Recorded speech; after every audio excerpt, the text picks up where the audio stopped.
On the morning of December 9th, there was the usual skirmishing. It was opened by artillery fire. Dunmore's forces had artillery assets here.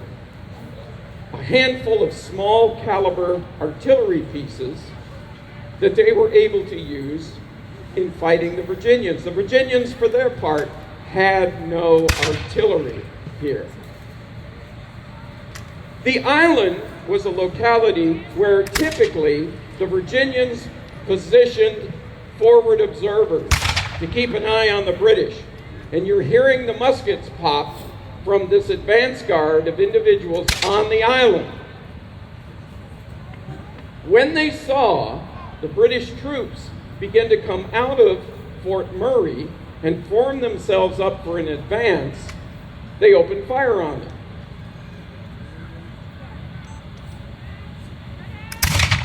One of the other things that the British had done,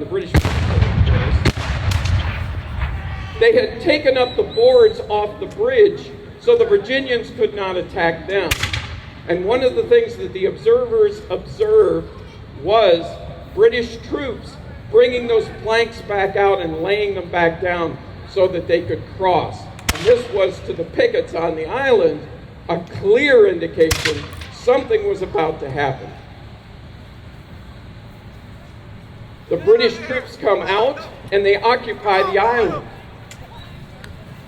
At this point, what was supposed to happen was the Ethiopian regiment was supposed to cross the river, come in behind the Virginia camp and create a distraction. But because of miscommunication, that never happened. Now the pickets, as you've seen, begin to fall back to spread the word. The British are advancing toward the causeway.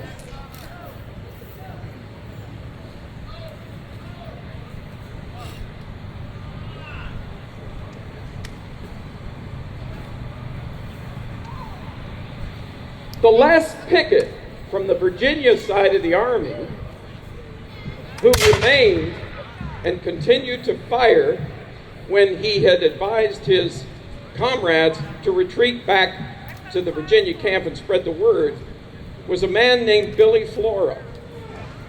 And he stayed behind and continued to fire his musket at the advancing British.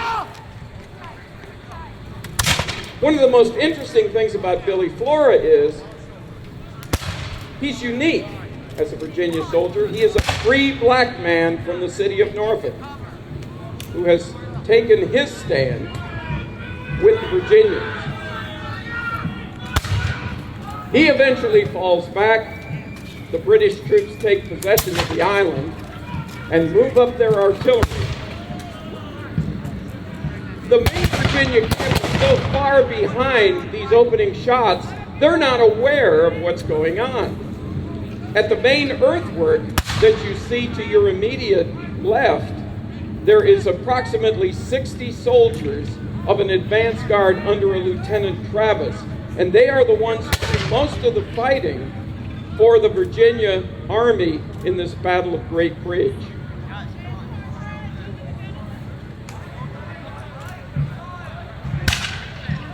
Now you can see advancing onto the island soldiers of the Grenadier Company of the 14th Regiment of Foot. Grenadiers are the biggest, the strongest, the smartest soldiers in each British infantry regiment. And you can always spot them because they wear those tall black bearskin caps that make them look even taller than they actually are. Grenadiers are the shock troops of the British Army in the 18th century.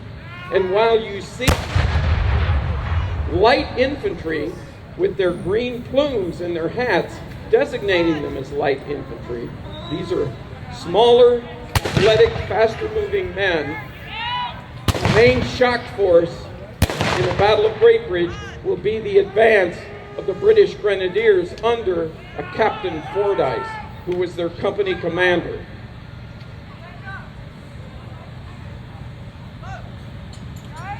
Behind the Grenadiers came parts of or detachments of two more companies of the 14th Regiment. Meanwhile, in a redoubt on the left flank of the Virginia Army, you see men in green. They're in hunting shirts, which was an unusually kind of a unique American-developed garment that many colonists went to war in 1775. It comes from the frontier. The men in green are the Culpeper Minute Battalion. They come from the counties of Culpeper, Fauquier, and Orange County, from that military district. Most of them are armed with the American long rifle. This is a weapon that has grooves cut inside the barrel, enabling the bullets they fire to travel farther, faster, and straighter than the common small arms in the British camp. British soldiers are using a 75 caliber Smith-bore flintlock musket, which has a maximum effective range of only about 100 yards, about the length of a football field. But those Virginians in green with their rifles can extend their fire and strike British soldiers as far away as perhaps 400 yards. So it's a unique asset the Virginia Army. And the Culpeper men will figure decisively in catching the British column in a crossfire at Great Bridge.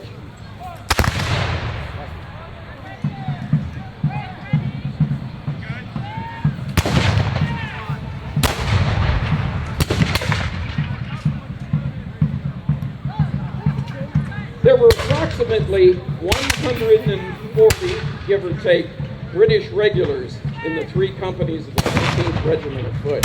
I think I mentioned it earlier, but those men, in conjunction with Loyalist militia from Norfolk and the surrounding environment, and the Ethiopian Regiment, make up the roughly 350-man force at Dunmore's disposal.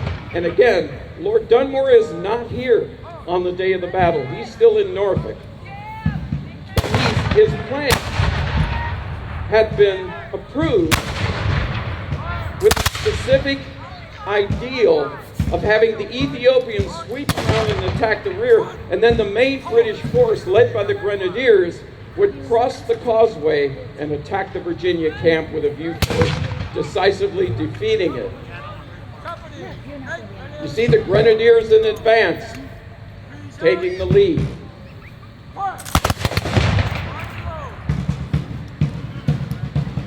It's hard for us to understand today why soldiers fought the way that they did in these formations.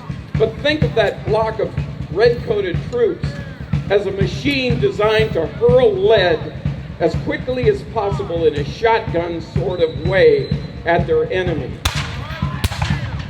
It isn't accurate fire, but it's sustained fire.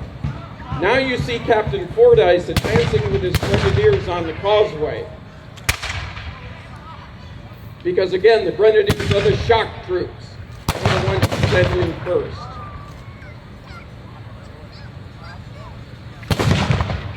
Other British troops, other members of the other companies of the 14th Regiment of Foot will follow them up.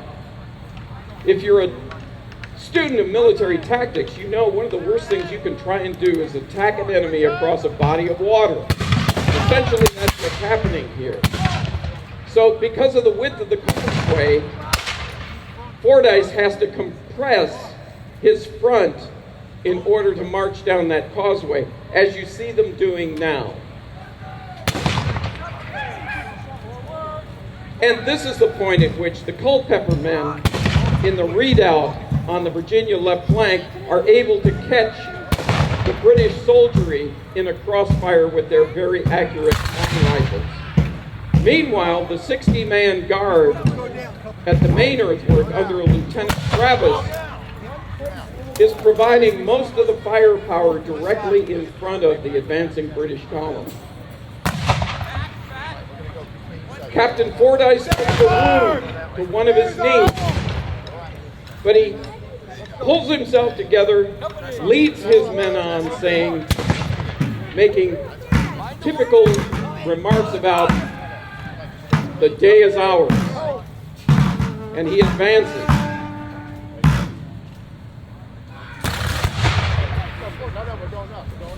Fordyce is struck,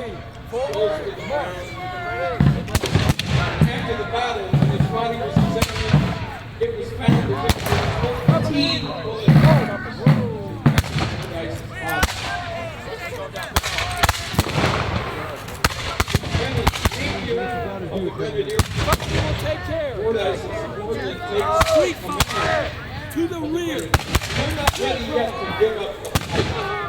Front right. Make ready. Fire. Go to recover. Cover and come to the back. Stay where you are. Stay where you are. The Grenadier continues to take casualties from their flank. Reset. Fire. Go, go, go, go. Go. Go, go, go. It's okay. We're good. We're retreating. Head fire. Take a hit if you have to. Front rank. Ready. Reset. Fire. The word eventually reaches in Virginia, nearly a quarter of a mile further south.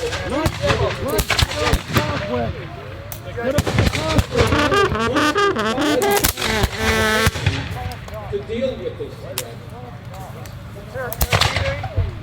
So those other Virginians, Put off the some assistant volunteers, advances forward where the battle is taking place. Yeah. We got 2 ranks and 3.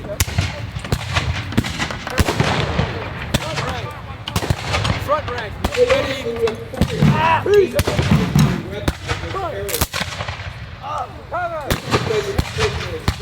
That a musket when loaded will make up Front rank, make ready. crack. So you can literally distinguish the type of weapons that were on the field at that time.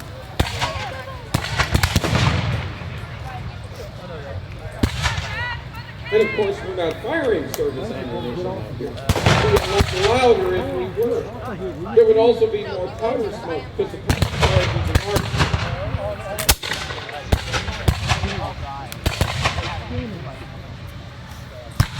Front right. Make ready.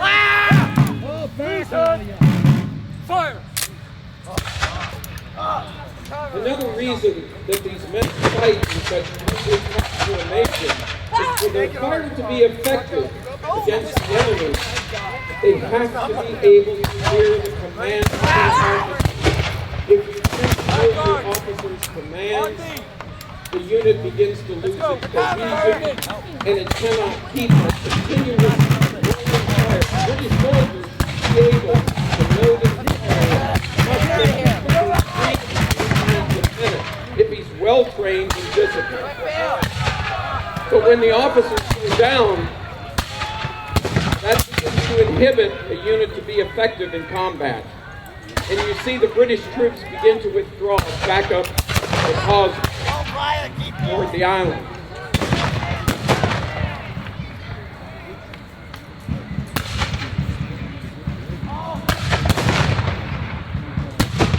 This is not the end of the battle because Dunmore's troops will consolidate themselves on the island and continue the fight.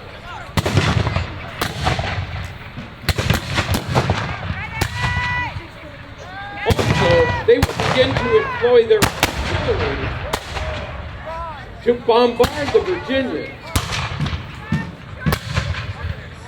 Some of the cannonballs fired by the British artillery would actually reach where the village of Great Bridge was, about in the area where the Virginia camp was. Now remember, I said that's a considerable distance of 200 yards, maybe as much as a quarter of a mile behind the entrenchments.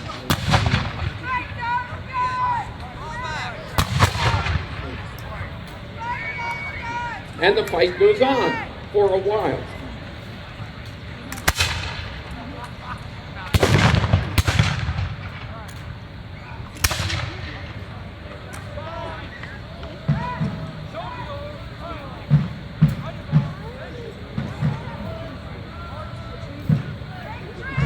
I haven't mentioned, but should, that one of the assets that Dunmore had, he had some detachments from the Royal Navy ships, warships, under his command in Norfolk Harbor. And it was the naval personnel who brought and manned the artillery that the British used in the battle at Great Bridge. Come on, let's get home!